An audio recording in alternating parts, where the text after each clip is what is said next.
Hi welcome to Darshini Telugu blogs. ఈరోజు ఈ వీడియోలో మేము అరుణాచలం వెళ్ళబోతున్నాము. అక్కడ దర్శనం ఎలా జరిగింది, గిరి ప్రదక్షిణ ఎలా చేసుకున్నాము, జర్నీ ఎలా ఉంది అనేది ఈ వీడియోలో అయితే చూద్దాం. ఎవరైనా ఫస్ట్ టైం అరుణాచలం వెళ్దాం అనుకునే వాళ్ళు ఈ వీడియో అసలు స్కిప్ చేయకుండా చూడండి.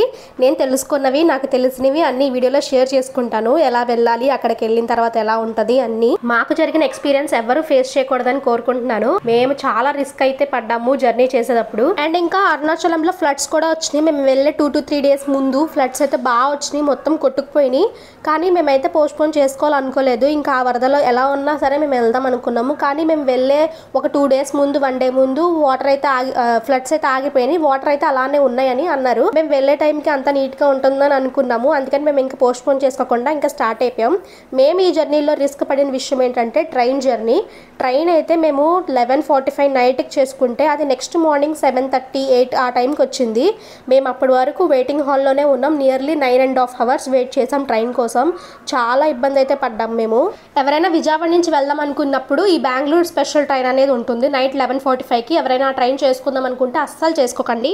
టైమింగ్సే కాదు, ట్రైన్ మెయింటెనెన్స్ కూడా అస్సలు బాగలేదు, క్లీన్గా లేదు, వాష్రూమ్స్ బాగలేదు. అస్సలు చాలా ఇబ్బంది పడిపోతారు. అస్సలు ఈ ట్రైన్కి అయితే వెళ్ళొద్దు. చాలా ఫేస్ చేసాం మేమైతే.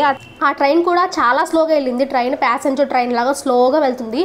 అస్సలు ఈ ట్రైన్ ఎవరికి రికమెండ్ చేయొద్దు. మీరు కూడా ఎవరైనా వెళ్ళాలనుకున్నా కూడా ఈ ట్రైన్కి అస్సలు వెళ్ళొద్దు. ఈ ట్రైన్ వల్ల మా టైం అంతా వేస్ట్ అయిపోయింది. నియర్లీ 24 hours జర్నీ చేసినట్టు అయిపోయింది. మా ప్లాన్ అంతా కొలాప్స్ అయిపోయింది ట్రైన్ వల్ల. మేము 2 places కవర్ చేద్దాం అనుకున్నాము, కానీ ఒక ప్లేసే కవర్ చేసుకుని వచ్చాము. అరుణాచలం ఒకటే వెళ్ళాము. గోల్డెన్ టెంపుల్ కూడా వెళ్దాం అనుకున్నాము, కానీ ఈ ట్రైన్ వల్ల మేము గోల్డెన్ టెంపుల్ కవర్ చేయలేకపోయాము. విజయవాడ నుంచి, గుంటూరు నుంచి, హైదరాబాద్ నుంచి కాట్పాడి వెళ్ళటానికి, అరుణాచలం వెళ్ళటానికి చాలా ట్రైన్స్ అనేవి ఉంటాయి. కాకపోతే మేము వెళ్ళే టైంకి ట్రైన్స్ అన్ని అవైలబుల్ లేవన్నమాట. అందుకని మేము తప్పనిసరిగా ఇంకా ఈ ట్రైన్ చేసుకోవాల్సి వచ్చింది. ఈ ట్రైన్ ఇలా ఉంటుందని తెలుసుంటే ఆ టైంకి అస్సలు చేసుకునే వాళ్ళం కాదు. అండ్ పోస్ట్పోన్ చేసుకుని ట్రైన్ అవైలబుల్గా ఉన్నప్పుడు చేసుకుంటే బాగుండేది అనుకుంటే మళ్ళీ పెండింగ్ పడిపోతుందేమో ఈ ట్రిప్ అని చెప్పేసి మేము పెండింగ్ ఉండకుండా మాకు అవైలబుల్గా ఉన్న డేట్స్లో మేము ఫిక్స్ చేసేసుకుని వెళ్ళిపోదామని ఫిక్స్ అయిపోయి ఈ ట్రైన్ చేసుకున్నాము. అదే మేము చేసిన పెద్ద తప్పు.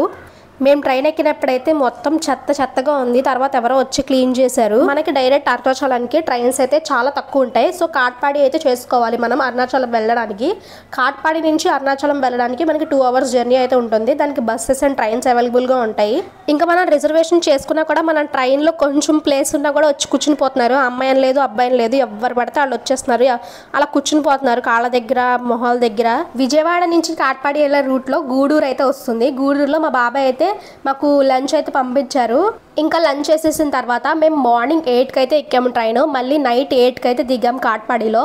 ఆఫ్టర్ లాంగ్ జర్నీ కాట్పాడి అయితే వచ్చేసాము. ఎవరైనా కాట్పాడి స్టేషన్ నుంచి డైరెక్ట్ టెంపుల్కి వెళ్ళిపోదాం అనుకునే వాళ్ళు ఇక్కడ వాష్రూమ్స్ కూడా అవైలబుల్ ఉన్నాయి ఫ్రెష్ అవ్వడానికి. ఇక్కడ ఫ్రెష్ అయ్యి మనం టెంపుల్కి వెళ్ళిపోవచ్చు. డైరెక్ట్ రూమ్స్ తీసుకొని వాళ్ళు ఉంటే ఎవరైనా ఇక్కడ ఫ్రెష్ అవ్వచ్చు.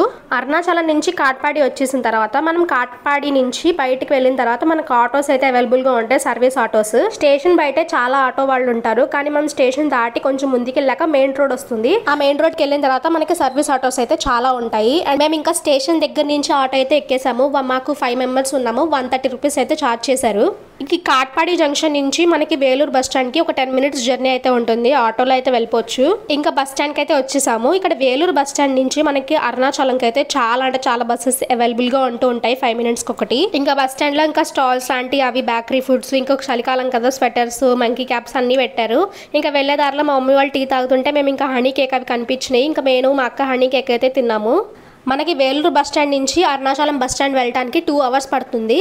అండ్ బస్ ఛార్జెస్ వచ్చేసరికి per person 65 rupees ఛార్జ్ చేశారు మేము ఎక్కిన బస్ అయితే. ఇంకా ఇక్కడ నుంచి చాలా స్టాల్స్ అయితే ఉంటాయి. ఫుడ్ కానీ ఏమైనా తీసుకోవాలంటే ఇక్కడ తీసుకోవచ్చు. మీరు ఏమైనా జర్నీస్, లాంగ్ జర్నీస్, ఇలాంటి లాంగ్ జర్నీస్ చేస్తున్నప్పుడు ఫుడ్ ఐటమ్స్ క్యారీ చేయండి. ఎందుకంటే మనకి ఇక్కడ ఫుడ్ మన స్టేట్ దాటి వచ్చిన తర్వాత మన స్టేట్లో ఒకలా అనిపిస్తుంది, ఇక్కడ స్టేట్లో ఒకలా అనిపిస్తుంది. ఫుడ్ మనం తినలేము. సో అందుకని ఏదైనా ఫుడ్ ఐటమ్స్, స్నాక్స్ కానీ ఏమన్నా అలాంటివన్నీ క్యారీ చేసుకోవడం బెటర్.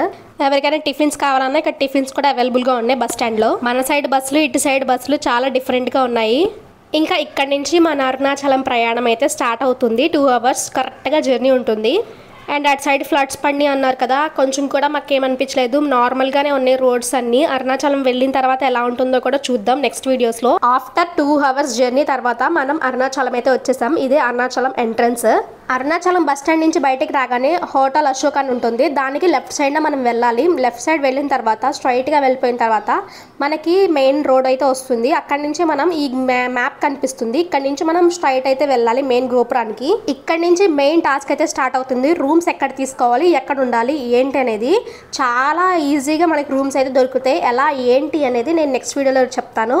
మళ్ళీ నెక్స్ట్ వీడియోలో కలుసుకుందాం. అక్కడి నుంచి మనం హోటల్ గురించి, రూమ్స్ గురించి అండ్ గిరి ప్రదక్షిణ గురించి, దర్శనం గురించి అన్ని నెక్స్ట్ వీడియోలో అయితే పెడతాను. ఈ వీడియోలో మీకు అరుణాచలంకి ఎలా రావాలనేది కొంచెం అయితే ఐడియా వచ్చింది అనుకుంటున్నాను. ఐ హోప్ ఈ వీడియో మీకు యూస్ఫుల్ అవ్వాలనుకుంటున్నాను. మీకు కనుక వీడియో నచ్చినైతే లైక్ చేయండి, మీ ఫ్రెండ్స్ అండ్ ఫ్యామిలీ మెంబర్స్కి షేర్ చేయండి. మీకు ఏమనిపించింది అనేది ఈ వీడియో చూసిన తర్వాత కమెంట్ చేయండి అండ్ సబ్స్క్రైబ్ చేయడం మాత్రం మర్చిపోవద్దు. మళ్ళీ నెక్స్ట్ వీడియోలో కలుసుకుందాం. అప్పటి వరకు బై గైస్.